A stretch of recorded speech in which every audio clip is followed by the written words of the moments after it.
مکے کے مشرک لوگوں نے نبی صلی اللہ علیہ وسلم کے خلاف میں ایک کمیٹی بنائی ہے. اس کا امیر ابو لہب کو بنایا. کمیٹی کے اندر 25 افراد تھے. اس کمیٹی کا ایک ایجنڈا، ایک بات اس میں یہ بھی تھی کہ جو لوگ دور دور سے مکے کو آئیں تو ان کو نبی صلی اللہ علیہ وسلم کے بارے میں دور ہونے کے لیے ایسی ویسی باتیں بول کر بھڑکا ڈالنا ان کو. وہ لوگ نبی صلی اللہ علیہ وسلم کے پاس جانا نہیں، نبی کی بات سننا نہیں. انہیں رسول اللہ صلی اللہ علیہ وسلم کے بارے میں کہا جائے کہ وہ لوگ آپ صلی اللہ علیہ وسلم سے دور رہیں. ایک شخص نے کہا ہم بتایا کریں گے کہ وہ کاہن ہے، شیطانوں سے جنتوں سے باتیں معلوم کر کے ایسے باتیں بولنے والے لوگوں کے پاس جانا کو ویسا بول کر بول تو مل کرے گا کہ بولا. اس کمیٹی کا ایک ممبر بڑا تجربہ کار اور برا شخص ولید بن مغیرہ تھا. اس نے کہا میں نے بہت سے کاہن دیکھے ہیں، کاہنوں کی باتوں اور محمد صلی اللہ علیہ وسلم کے پیارے کلام میں بہت بڑا فرق ہے. تو کاہن اگر بولے گا تو پھر کاہنوں کی جھوٹی سچی باتیں، ایڈیشن، مکس، مکسچر اور محمد صلی اللہ علیہ وسلم کی پیاری پیاری اور سچ پر مبنی باتیں، یہ کہاں ہے؟ بڑا آسمان زمین میں دونوں جگہ فرق ہے. ایک شخص نے کہا ہم محمد صلی اللہ علیہ وسلم کو دیوانہ بتایا کریں گے. ولید نے کہا محمد صلی اللہ علیہ وسلم کو دیوانگی سے کیا واسطہ؟ ایک شخص نے کہا ہم کہیں گے کہ وہ شاعر ہے. ولید نے کہا اہل عرب شاعروں کے اشعار کو خوب جانتے ہیں، محمد صلی اللہ علیہ وسلم کے کلام کو اشعار سے کوئی مشابہت نہیں ہے. ہم دیوانہ بولیں گے، ہم شاعر بولیں گے. تو پھر ولید ان کی باتوں کو رد کرتا گیا. ایک شخص نے کہا ہم بتایا کریں گے کہ محمد صلی اللہ علیہ وسلم جادوگر ہیں. ولید نے کہا جادوگروں کی نجس اور گندی عادتیں کدھر اور محمد صلی اللہ علیہ وسلم کی پاکیزگی اور نفاست کدھر؟ جادوگر لوگ گلیز کما کرتے ہیں، لوگ گندگی کھاتے ہیں. لوگ ان کی زندگی کا، نبی صلی اللہ علیہ وسلم کی پاکیزہ زندگی کا ہے، نفاست کا ہے. سب نے عاجز ہو کر ولید بن مغیرہ سے کہا چچا تم ہی بتاؤ کہ پھر کیا کہا جائے؟ آنے والے لوگوں سے کیا بول کر بھڑکانا محمد صلی اللہ علیہ وسلم کے بارے میں، انہوں نے جتنے آنے واسطے کیا بول کر ان کو ڈرانا. ولید بن مغیرہ جو آدمی جو بات بولتا نبی کے بارے میں ان اس کی بات کو کاٹتا تھا، رد کرتا تھا. آخر کر لوگ تنگ آ کر اسے بولے دور بولوا کیا بولنا کی. ولید بن مغیرہ نے کہا سچ تو یہ ہے کہ محمد صلی اللہ علیہ وسلم کے کلام میں عجیب مٹھاس ہے. ہاں یہ کہا جا سکتا ہے کہ محمد صلی اللہ علیہ وسلم کی باتیں ایسی نہیں جس سے باپ بیٹے، بھائی بھائی اور شوہر اور بیوی میں جدائی ہو جاتی ہے، اس لیے محمد صلی اللہ علیہ وسلم سے دور رہنا چاہیے. ایسا بول کر بول محمد صلی اللہ علیہ وسلم کی بات سنے تو باپ بیٹے بچھڑ جاتی ہیں، میاں بیوی بچھڑ جاتی ہیں. ایسا بول کر بول کو لوگوں کو بول کے دور کر دیتا محمد صلی اللہ علیہ وسلم سے. تو اس پر کمیٹی بنی. یہ کمیٹی کے اندر سے ایک ایجنڈا یہ بھی تھا. آگے دیکھو قریش نے اسلام قبول کرنے والوں کو سخت سے سخت تکلیفیں اس لیے پہنچائیں تاکہ وہ پرانے مذہب کی طرف لوٹ جائیں، مگر اسلام قبول کرنے والوں نے استقامت کا پہاڑ بن کر تمام تکلیفوں کو برداشت کیا اور اپنے دین پر قائم رہے. جب مسلمان ہو جاتے لوگ تو پھر ان پر کافر لوگ ستانا، تنگ کرنا، ان کو اسلام چھوڑنے کے واسطے ایسا کرتے تھے.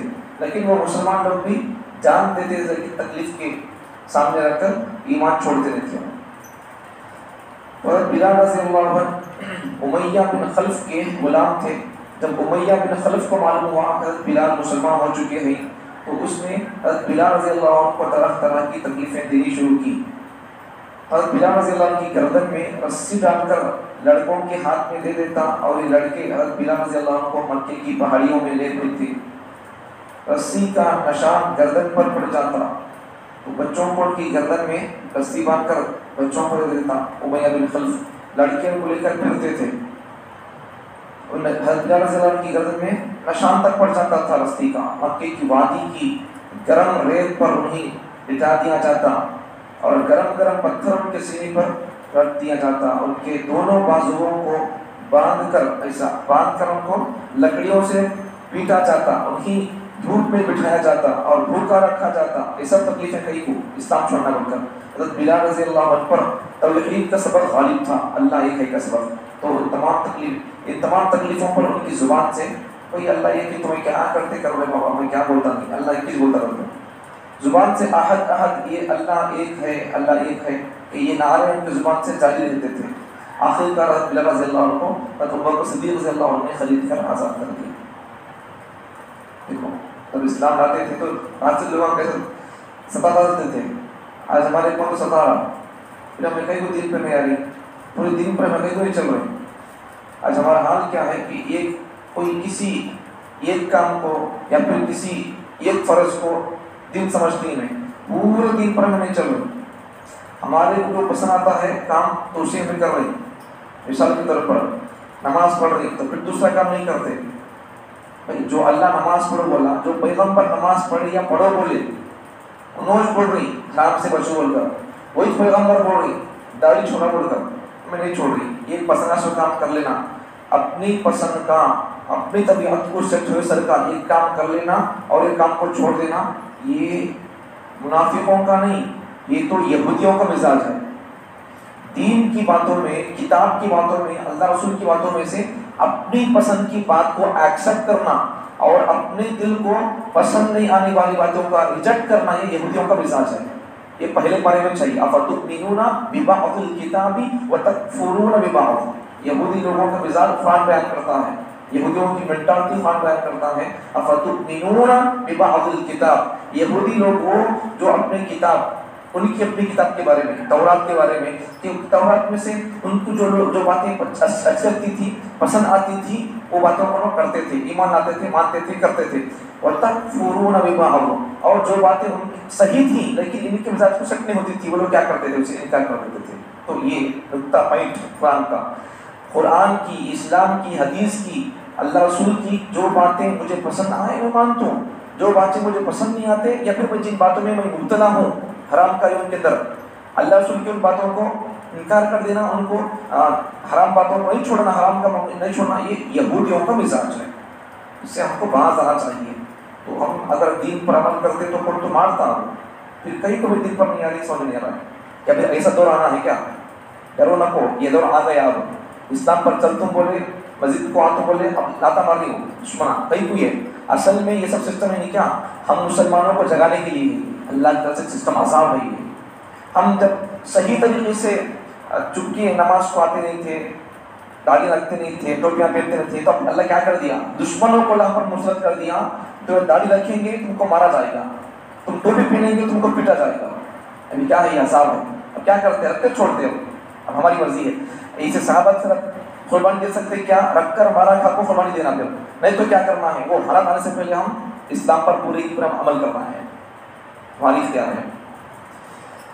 عثمان رضی اللہ عنہ بنی امیہ کے خاندان سے تھے، جن کی کنیت ابو عمر اور ان کا لقب غنی تھا، اس لیے یہ حضرت عثمان رضی اللہ عنہ کو عثمان غنی کہا جاتا ہے. حضرت عثمان رضی اللہ عنہ حضور صلی اللہ علیہ وسلم کے داماد ہی، پہلی بیوی حضرت رقیہ بھی حضور صلی اللہ علیہ وسلم کی بیٹی تھی. جب ان کا انتقال ہوا تو حضور صلی اللہ علیہ وسلم نے اپنی ایک اور بیٹی حضرت ام کلثوم سے ان کا نکاح کیا.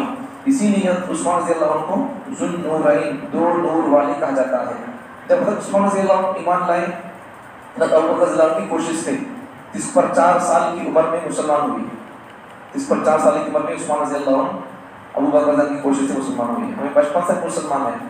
مسلمان ہوئے تو خاندان والوں نے بڑی اذیتیں پہنچائی، تکلیفیں دی ان کو. ان کا چچا خود عثمان رضی اللہ عنہ کا چچا انہیں کھجور کی چٹائی میں لپیٹ کر باندھ دیتا. چٹائی مطلب حاصل میں باندھ کر کھجوروں کی حاصل میں ان کو کیا کرتا تھا؟ ان کو نیچے سے دھواں دیتا تھا. مجبور ہو کر پہلی مرتبہ حضرت رقیہ کے ساتھ حبشہ کی ہجرت کی، پھر دوسری مرتبہ مدینے کی جانب ہجرت کی.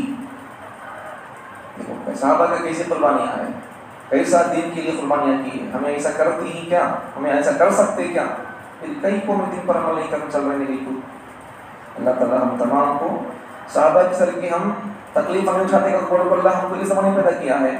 اب بھی آسانیاں رہ کر بھی ہمیں پھر بھی نماز نہیں پڑھتے، یا پھر دین پر نہیں آتے، حرام پر نہیں آتے، حرام نہیں چھوڑتے، شادیوں کے موقع پر اسلام کے مطابق شادی نہیں کرتے، تو پھر یہودیوں کا ایک کلچر لے لیتے، ان کا ایک کلچر لے لیتے، بزنس کے اصول یہودیوں کے، بڈے کا یہ سسٹم ہے کلچر عیسائیوں کا، اور دوسرے تمام تر تہواروں میں یا پھر دوسرے تمام کاموں میں ہم مشرکوں کا اور ہندوؤں کا کلچر اختیار کرتے ہو. تو پھر اب مسلمان بن کر یا مسلمان بول کر پھر کیا فائدہ؟ آدھار کارڈ میں مسلمان نام لکھ کر کیا فائدہ؟ ناموں سے کچھ نہیں ہوتا، کاموں سے سب کچھ ہوتا ہے. اللہ کی دنیا والوں کی نگاہ میں آدھار کارڈ میں مسلمان لکھائے جانے سے بہتر ہے اللہ کی رسول کی نگاہ میں مسلمان ہو کر دکھنا. اس لیے ہم زندگی بھر کوشش کرتے رہنا میرا یہ ہاتھ، میرا یہ پاؤں، میرا یہ کام، میری یہ آنکھ اللہ رسول کی مرضی کے سر کے ہے کیا؟ اللہ رسول مجھے دینا چاہتے ہیں ویسے ہے کیا؟ میرا یہ سر، میرے سر کے بال اللہ رسول چاہتے ہیں ویسے ہے کیا؟ میرے بال رسول اللہ کے سر کے ہے کیا؟ کافی کرنا وہاں میچ ہوا جنت، جیسا ٹول گیٹ ہوتا نہیں ویسا ٹول گیٹ ہوتا مرنے کے بعد میچ ہوا تو پھر گاڑی ہماری ہے انکو ہے وہ ہوتا نہیں، اس کا نہیں کرتے نہیں، وہ کارڈ لگا کر فون پہ مار کر پیسے وہ اس وہاں بھی ہوتا، یہ سب بھی اس کا نہیں ہوتا. ہاتھا میں کیا ہے، پوا میں کیا ہے، لباس کیا ہے بول کر اس کا نہیں ہوا تو آگے رہی گاڑی ٹول گیٹ پار کر کو جنت کا ٹول گیٹ مارا تھا نہیں تو پھر پیچھے وہاں تو پیچھے جاتے تھے آگے کو پیچھے کو وہاں گاڑی کا سسٹم کیا ہے اللہ کے ٹول گیٹ کا نہیں تو پھر رسول اللہ سے کا نہیں مل رہا تو پھر اس کا خون اور اس کا لباس اس کا پورا تو پھر کیا ہو جائے گا پھر طریقہ کٹوری سے پڑ جائے گا پھر جہنم میں پڑ جائے گا. اللہ تعالیٰ ہم تمام کو رسول اللہ کے طریقے کو پورے طریقے کو ہر چیز میں، شادی میں، اٹھنے میں، بیٹھنے میں، پڑوسیوں کے ساتھ سلوک میں، بزنس کے اندر اور تمام تر رسول اللہ صلی اللہ علیہ وسلم پیدا ہونے سے پہلے سے لے کر اور مرنے کے بعد جنت تک کے تمام تر جو باتیں ہم کو سکھائی ہیں ان تمام باتوں کو سن کر سمجھ کر عمل کر کے جنت کا حقدار بننے کی توفیق عطا فرمائے.